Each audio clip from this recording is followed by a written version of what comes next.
Hello welcome back guys. എല്ലാവരും ഇന്ത്യയുടെ champions trophy സ്ക്വാഡിനും അതോടൊപ്പം തന്നെ ഇംഗ്ലണ്ടിനെതിരെയുള്ള സ്ക്വാഡിനും വേണ്ടി വെയിറ്റിംഗ് ആയിരുന്നു, ഓടിയൊക്കെയായിട്ടുള്ളത്. ആൻഡ് ഇപ്പോൾ സ്ക്വാഡ് രണ്ടിനുമുള്ളത് വന്നിട്ടുണ്ട്. സെയിം സ്ക്വാഡ് തന്നെയാണ് പോകുന്നത്. ബൂമറയുടെ അൺഅവൈലബിലിറ്റി മാത്രമാണ് ഇപ്പോൾ ഒരു പ്രശ്നം. ബൂമറ കളിച്ചിട്ടില്ലെങ്കിൽ പകരമായിട്ട് ഹർഷിത് റാണ ആയിരിക്കും കളിക്കുക ഓഡി സ്ക്വാഡിൽ.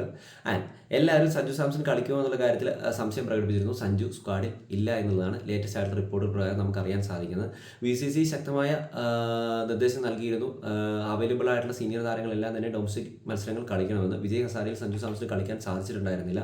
അവൈലബിൾ ആയിട്ടും എന്തുകൊണ്ടാണ് സഞ്ജുവിന് കളിക്കാൻ സാധിക്കാതെ വന്നതെന്നുള്ള റിപ്പോർട്ടുകൾ BCCI തേടിയിട്ടുണ്ട്. സഞ്ജു അങ്ങോട്ട് മെയിൽ അയച്ചിട്ടുണ്ടായിരുന്നു KCIക്ക്, പക്ഷേ അവരെ അക്സെപ്റ്റ് ചെയ്തിട്ടില്ല എന്നാണ് ലേറ്റസ്റ്റ് റിപ്പോർട്ടുകൾ പ്രകാരം അറിയാൻ സാധിച്ചത്. അങ്ങനെ വന്നു കഴിഞ്ഞാൽ ഒരുപക്ഷെ ആ ഒരു നീക്കമായിരിക്കും സഞ്ജുവിൻ്റെ സാധ്യത ഓഡിയിൽ നിന്നും ചാമ്പ്യൻസ് ട്രോഫി സൈഡിൽ നിന്നും കളഞ്ഞതെന്ന് നമുക്ക് മനസ്സിലാക്കാൻ സാധിക്കുന്നത്. അതിനുശേഷം ഇനിയിപ്പോൾ അജിത് കർക്കർ, രോഹിത് ശർമ്മ പ്രസ് കോൺഫറൻസിന് ശേഷം മാത്രമേ നമുക്ക് ഫുള്ളായിട്ട് മനസ്സിലാക്കാൻ സാധിക്കുള്ളൂ. എന്നിരുന്നാലും ODI സൈഡിൽ എന്തുകൊണ്ടാണ് 56ഓളം ആവറേജ് കീപ്പ് ചെയ്യുന്ന സഞ്ജു സാംസനെ തഴഞ്ഞിട്ട് 33 മാത്രം, അതായത് ബിലോ ആവറേജ് മാത്രമായിട്ടുള്ള ODIയിൽ കളിക്കുന്ന വൈറ്റ് ബോൾ ക്രിക്കറ്റിൽ ബിലോ ആവറേജ് മാത്രമായിട്ടുള്ള ഋഷഭ് പന്തിനെ അവിടെ പരിഗണിക്കുന്നതെന്ന് ഇതുവരെ മനസ്സിലായിട്ടില്ല. അതോടൊപ്പം തന്നെ ഫുള്ളി ഫിറ്റ് ആണെന്ന് ചോദിച്ചു കഴിഞ്ഞാൽ കുറേയേറെ പ്രശ്നങ്ങൾ ഋഷഭ് പന്ത് അഭിമുഖീകരിക്കുന്നുമുണ്ട്.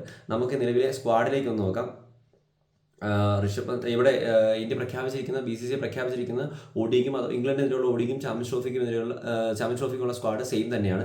രോഹിത് ശർമ്മയാണ് captain, Shubman Gill vice captain, Kohli, Iyer, KL Rahul, Hardik Pandya, Axar Patel, Washington Sundar, Kuldeep, Bumrah, Shami, Arshdeep, Jaiswal, Rishabh Pant and Ravindra Jadeja. ഇതാണ് ഈ ഒരു സ്ക്വാഡ് പറയുന്നത്. അതോടൊപ്പം തന്നെ ബൂമറയുടെ അൺഅവൈലബിലിറ്റിയിൽ ODIയിൽ കളിക്കാൻ പോകുന്നത് ഹർഷിത് റാണ ആയിരിക്കുമെന്ന്, ഇംഗ്ലണ്ടിനെതിരെയുള്ള ODIയിൽ കളിക്കാൻ പോകുന്നത് ഹർഷിത് റാണ ആയിരിക്കുമെന്നാണ് അറിയാൻ സാധിച്ചത്. എന്തായാലും ശരിക്കും പറഞ്ഞാൽ സഞ്ജു സാംസനെ സംബന്ധിച്ച് വലിയൊരു തിരിച്ചടിയാണ്. ആള് കട്ട പ്രാക്ടീസിലായെന്ന് തോന്നുന്നു. ലേറ്റസ്റ്റ് സ്റ്റോറികളും പിക്കുകളും കണ്ട് മനസ്സിലാക്കാൻ സാധിക്കുന്നത്. എന്തായാലും ചാമ്പ്യൻസ് ട്രോഫി സ്ക്വാഡിൽ നിന്നും